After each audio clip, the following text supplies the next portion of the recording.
Hello guys, this is your HYPERION, and today we're getting ourselves into a new topic. Today's topic is what if Chi-Chi wanted to get more involved in Goku's life? Now, why does she want to get more involved into Goku's life? Well, you're just gonna have to find out in this part. Now, before we start, here's my intro.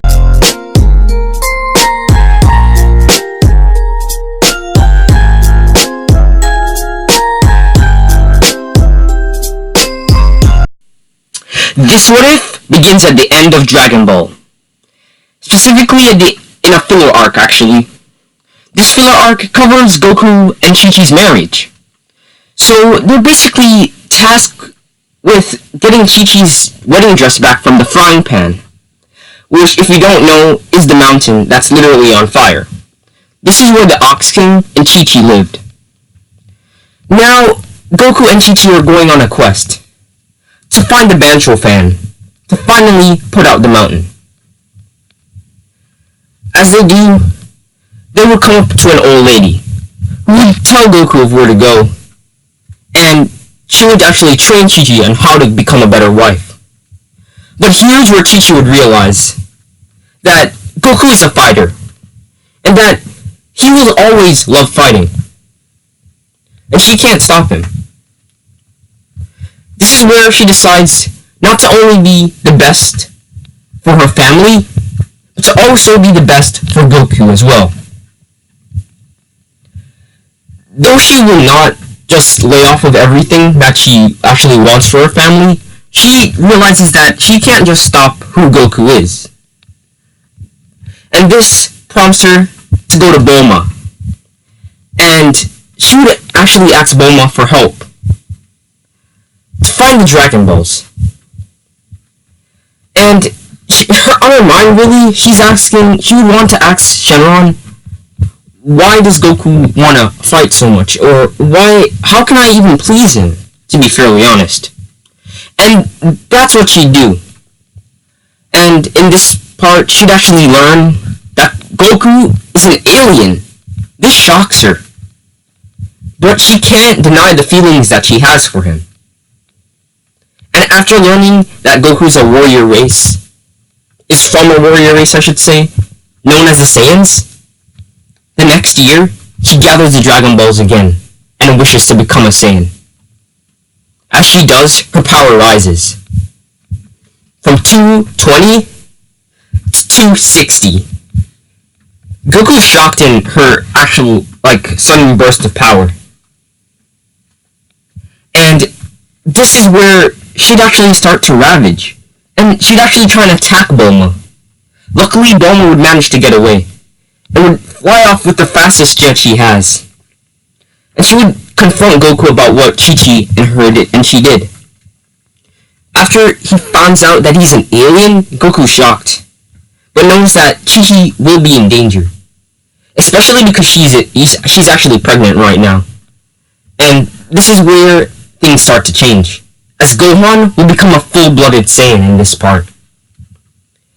And we see Goku actually charging him, and he'd try and calm down Chi-Chi, only for her to attack him. And after trial, he can't do anything, and decides he has to fight her.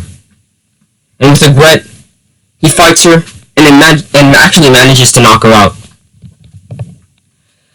And over the next course of the years coming on, Goku would try and get Chi-Chi back to how she was, trying to let her feel normal on Earth.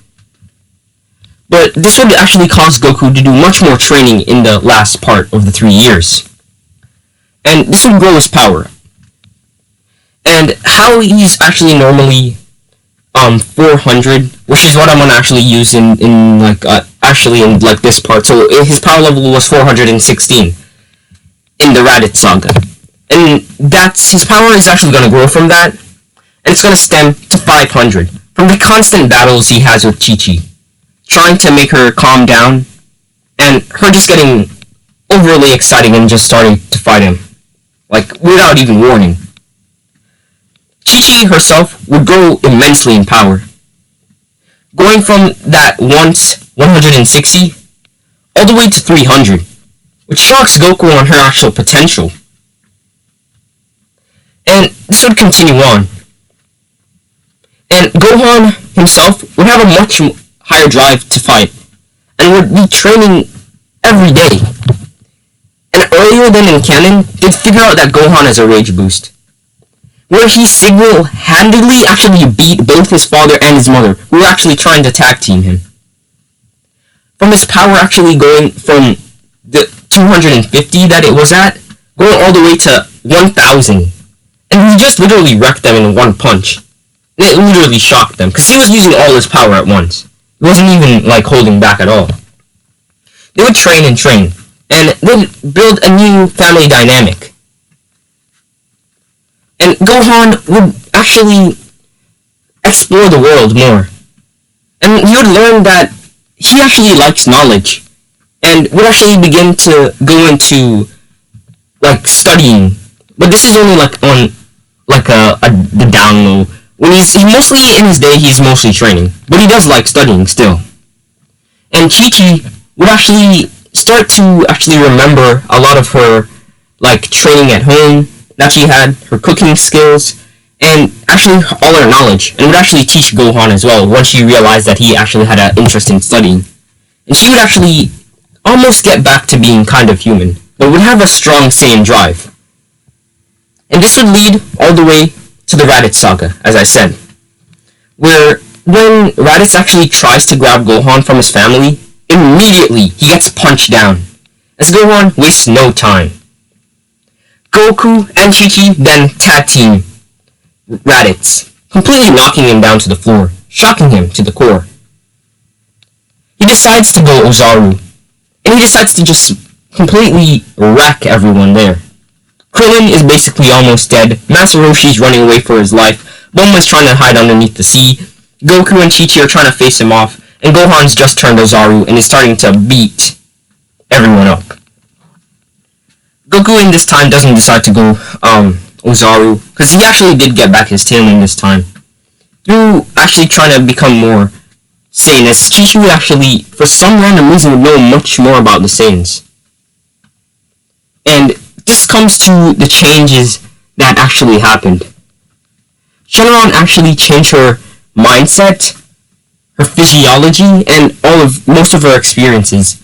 Though she'd remember most of her experiences on Earth, she'd have some weird memories, especially being born of a Saiyan heritage, which I know this is actually much weirder, but I think this is going to make the story much different.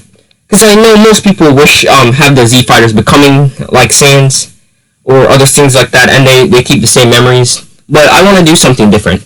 Like what I'm gonna say is that in my other like different parts, like if I do like other people going Saiyans, like turning into Saiyans, they're definitely gonna keep the same mindset. But for this one, if I wanted it to go a bit different.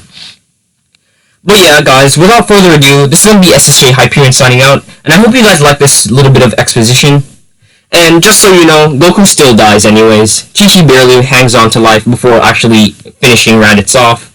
And Gohan would actually kill Krillin, even though he tried to like run away. We should add another kill count on to Krillin, sadly. And this is going to change the story much more, as you're going to see in the later parts. Anyways, guys, thank you for watching once again, and this is going to be SSJ Hyperion signing out. And I hope you guys like this part. Alright, guys.